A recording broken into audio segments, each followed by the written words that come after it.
Hello, আসসালামু আলাইকুম। কি ভাবতেছেন এটা আমার গল্প? না, এটা হলো আমার মামার স্বপ্ন পূরণের গল্প।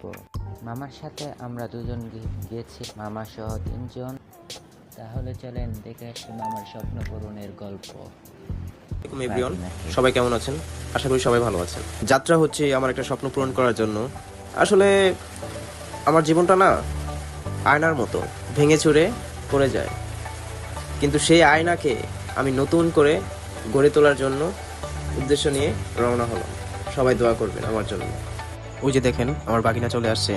আমি আগে থেকে ফোন করে বলেছিলাম যে মাঞ্জা টাঞ্জা মেরে নিও, যমুনা যাব।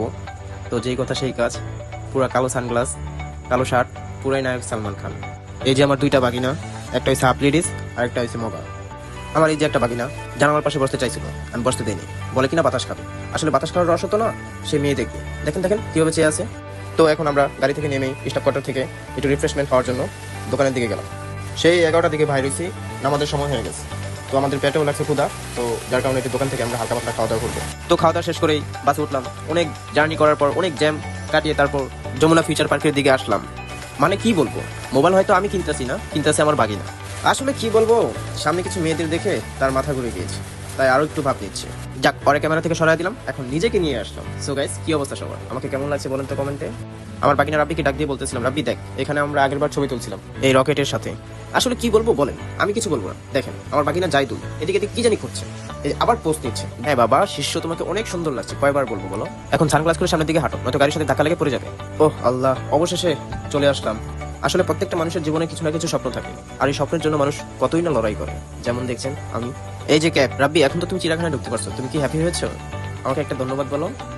অবশেষে ফ্রাইডের দিন এসে ভালোই লাগছে, কারণ তেমন একটা ভিড় নেই, রিল্যাক্সে মোবাইলটা কিনা যাবে, তাই নাকি?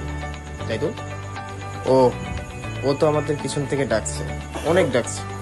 আসলে ওকে আমরা নিচ্ছি না, ওরে বলছি তুই ভিডিও কর, আমরা সামনের দিকে যাচ্ছি। এই সেই সবার পছন্দের জায়গা, কি সুন্দর ভিউ, তাই না? এই জাইদুল, এই রাব্বি, এত দৌড়াদৌড়ির কিছু নাই, তোমরা হারায় যাইবা। আমার হাত ধরো, হ্যাঁ আমার ক্যামেরার সামনে আসো, আমার সাথে চলো। হ্যাঁ হ্যাঁ চলো চলো, এত প্রশ্ন আর কিছু নেই।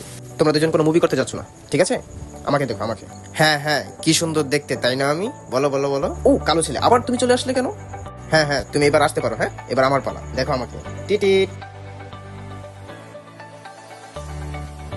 এই সোনামণি কি করো?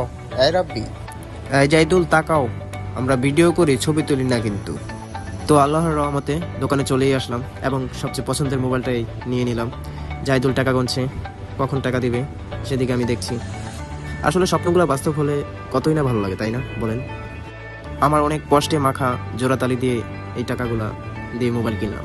এর থেকে চাওয়ার আর কিছুই নেই। আল্লাহর কাছে লাখ লাখ শুকরিয়া, আমার স্বপ্নটা পূরণ হলো, আলহামদুলিল্লাহ। সবাই আমার জন্য দোয়া করবেন, ইনশাল্লাহ সামনে আরো ভালো ভালো ভিডিও আপনাদের জন্য নিয়ে আসবো। তো অবশেষে চলেই আসলাম স্বপ্নের ফোন নিয়ে। তো জাইদুল রিকোয়েস্ট করতেছে, মামা চলো মুড়ি খাবো, কিন্তু আমি বলতেছি না মামা, আমি জার্নি করে এখন মুড়ি খাবো না। কিন্তু অনেক রিকোয়েস্ট পর মুড়ি নিল। তারপর আমি হালকা পাতলা খেয়ে জাইদুলকে দিয়ে দিলাম। তো অনেক কথাই বললাম, কোথাও কোনো ভুল হলে ক্ষমা সুন্দর দৃষ্টিতে দেখবেন। তো আজকের ভিডিওটা এই পর্যন্তই। আল্লাহ হাফেজ।